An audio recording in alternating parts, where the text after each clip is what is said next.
ನಮಸ್ಕಾರ ವೀಕ್ಷಕರೇ, C9 ಕನ್ನಡ ಸುದ್ದಿವಾಹಿನಿಗೆ ಸ್ವಾಗತ. ನಾನು ನಿಮ್ಮ ಯಶೋಧ. Bidar breaking news. ಹುಬ್ಬಳ್ಳಿಯಲ್ಲಿ ನೇಹಾ ಹತ್ಯೆ ಪ್ರಕರಣ ಹಿನ್ನೆಲೆ ಬೀದರ್ನಲ್ಲಿ ಭುಗಿಲೆದ್ದ ಆಕ್ರೋಶ. ಹತ್ಯೆ ಆರೋಪಿಗೆ ಶೀಘ್ರ ಕಠಿಣ ಶಿಕ್ಷೆ ವಿಧಿಸುವಂತೆ ಒತ್ತಾಯಿಸಿ ಹಿಂದೂ ಪರ ಬಸವಪರ ಸಂಘಟನೆಗಳ ವತಿಯಿಂದ ಪ್ರತಿಭಟನೆ. ಹತ್ಯೆ ಆರೋಪಿ ಫಯಾಜ್ನ ನಡು ರಸ್ತೆಯಲ್ಲಿ ಗುಂಡಿಟ್ಟು ಕೊಲ್ಲುವಂತೆ ವಿದ್ಯಾರ್ಥಿನಿಯರ ಒತ್ತಾಯ. ಇಂದು ಅಲ್ಲಿ ಆಗಿದೆ, ನಾಳೆ ಎಲ್ಲಿ ಕೂಡ ಆಗಬಹುದು, ಹಾಗಾಗಿ ಕಠಿಣ ಶಿಕ್ಷೆ ಕೊಡಿ. ವಿದ್ಯಾರ್ಥಿಗಳ ಮನವಿ. ನಗರದ ಬಸವೇಶ್ವರದಲ್ಲಿ ಸರ್ಕಾರದ ವಿರುದ್ಧ ಧಿಕ್ಕಾರ ಕೂಗಿ ಆಕ್ರೋಶ. ಪ್ರತಿಭಟನೆಯಲ್ಲಿ ವಿವಿಧ ಹಿಂದೂ ಪರ ಸಂಘಟನೆಗಳು, ಬಿಜೆಪಿ ಮುಖಂಡರು ಭಾಗಿ. ಕಾಂಗ್ರೆಸ್ ಸರ್ಕಾರ ಬಂದಾಗಿನಿಂದ ಇಂತಹ ಘಟನೆಗಳು ಸಾಮಾನ್ಯವಾಗಿ ಬಿಟ್ಟಿದೆ. ಸಿದ್ದರಾಮಯ್ಯನವರ ಮನೆ ಹೆಣ್ಣು ಮಕ್ಕಳಿಗೆ ಈ ರೀತಿ ಆಗಿದ್ರೆ ಇದೇ ರೀತಿ ಸಿದ್ದರಾಮಯ್ಯ ಅವರು ಹೇಳಿಕೆ ನೀಡ್ತಾ ಇದ್ರಾ? ಗೃಹ ಸಚಿವ ಪರಮೇಶ್ವರ ಹಾರಿಕೆ ಉತ್ತರ ನೀಡುತ್ತಾರೆ, ಅವರಿಗೆ ನಾಚಿಕೆ ಆಗಬೇಕು. ಸಿಎಂ ಹಾಗೂ ಗೃಹ ಸಚಿವ ಪರಮೇಶ್ವರ್ ವಿರುದ್ಧ ಆಕ್ರೋಶ ಹೊರಹಾಕಿದ, ಧಿಕ್ಕಾರ ಕೂಗಿದ ಪ್ರತಿಭಟನಾಕಾರರು.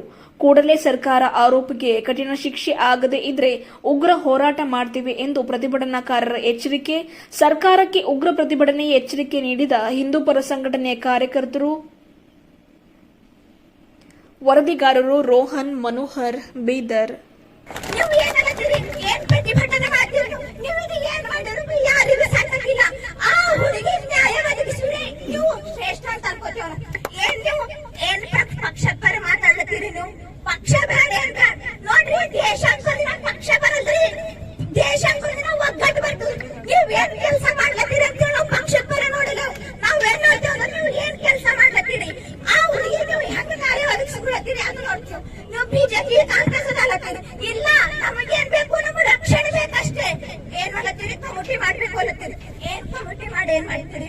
ಸಂವಿಧಾನದಾಗ ಆಲ್ರೆಡಿ ಬರ್ದಿರದ ಮಹಿಳೆಯರಿಗೆ ರಕ್ಷಣೆ ಕೊಡ್ಬೇಕು ಅಂತ ಆಲ್ರೆಡಿ ಬರ್ದಿದ. ಏನ್ ರಕ್ಷಣೆ ಕೊಡ್ಲತ್ತೀರಿ? ಖಾಲಿ ಅದು ಸಂವಿಧಾನದಾಗ ಇಷ್ಟೇ ಬರ್ದಿದ್ದದ, ಅದು ನಡವಳಿಕೆನ ತರ್ಲತ್ತೀರಿ. ಯಾರ್ರಿ ಆಡಳಿತ ಮಾಡ್ಲತ್ತೀರ ಅವ್ರು ಫಸ್ಟ್ ಏನ್ ಮಾಡ್ಬೇಕು ಅಂತಂದ್ರು ನಮ್ ದೇಶ ಹೆಂಗ ನೋಡ್ಕೊಂಡು ಹೋಗ್ಬೇಕು, ಅದೆಲ್ಲ ಏನು ಮಾಡ್ಲತ್ತೀರಿ? ನಮ್ಮ ಅಭಿಪ್ರಾಯ ಏನು? ಇವತ್ತ ಆಕಿ ಹುಡುಗಿ ಆ ಹುಡುಗಿ ನ್ಯಾಯ ಒದಗಿಸ್ಬೇಕು. ಅದು ಹೆಂಗ್ ಒದಗಿಸ್ಬೇಕು ಅಂತಂದ್ರು ಅವನಿಗೆ 2 ದಿನ ಜೈಲಿನಾಗ ಹಾಕಿ ಮತ್ತಂದಿ ಅವತ್ತಿರ್ಕಂತ ಅವನಿಗೆ ಏನ್ ಮಾಡ್ಬೇಕು? ಸೀದಾ ಕಲ್ಲು ಶಿಕ್ಷೆ ಕೊಡ್ಬೇಕು. ಹಂಗ್ ಕೊಟ್ಟರೆ ನಮ್ಗೆ ಖುಷಿ ಅನ್ನಿಸ್ತದ ನೋಡಿ.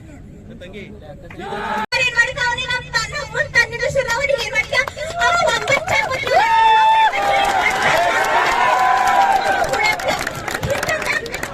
ಯಾವ ಹುಡುಗಿ ಬಿ ಹಠ ಕಣ್ಣೀರ್ ಹಾಕ್ಬಾರ್ದು. ಯಾಕಂತಂದ್ರೆ ಆ ಹುಡುಗಿ ಸ್ಥಾನ ಹಾಕಿ ಹುಡುಗಿ ಅಂತಂದ್ರೆ ನಾಳೆ ದಿನ ಆ ಸ್ಥಾನದಾಗ ನಿಮ್ಮನೆ ಮಕ್ಕಳು ಇರ್ತಾರೆ. ಇವತ್ತಿನ ದಿನ ನೀವು ಎಷ್ಟೋ ಪುರುಷರಿದ್ದೀರಿ, ನೀವು ಯಾಕೆ ಒಂದ್ಸಲ ಥಿಂಕ್ ಮಾಡಬಾರ್ದು? ಆ ಸ್ಥಾನದ ನನ್ನ ತಂಗಿ ಹಳ, ಆ ಸ್ಥಾನದ ನನ್ನ ಮಗು ಇರ್ತಾನೆ ಅಂತ ಯಾಕೆ ಥಿಂಕ್ ಮಾಡಲಿರಿ? ನೀವೇನ್ ಥಿಂಕ್ ಮಾಡ್ತೀರಿ? ಆ ಹುಡುಗಿ ಇಲ್ಲಪ್ಪ ನಮ್ಮ ಮನೆಗಿದವರಿಗೆ ಏನ್ ಬೇಕಾಗ್ತಿಲ್ಲ, ಅದು ನನಗೆ ತೋಚ್ ಚಂದದ, ಅದಕ್ಕೆ ಏನ್ ಮಾಡ್ತೀರಿ? ಅದು ಸಿಚುವೇಶನ್ ನೋಡ್ಕೊಂಡು ಫೋಟೋ ತಕ್ಕೊಂಡು ವಿಡಿಯೋ ತಗೊಂಡು ಮಾಡ್ತೀರಿ, ಸ್ಟೇಟಸ್ ಸ್ಟೋರಿ ಅದು ಇರ್ತದೆ. ನಿಮ್ಮ ಜ್ವರ ಇರ್ತದೆ. ಆ ಹುಡುಗಿಗೆ ಎಲ್ಲರೂ ಸಿದ್ಧರಾಗಿರ್ಬೇಕಾಗಿದೆ. ಹಾಗಾಗಿ ನೇಹಾ ಒಬ್ಬಳು ಕಳೆದ 3 ತಿಂಗಳಲ್ಲಿ 4 ಕಡೆ ದಾಳಿ.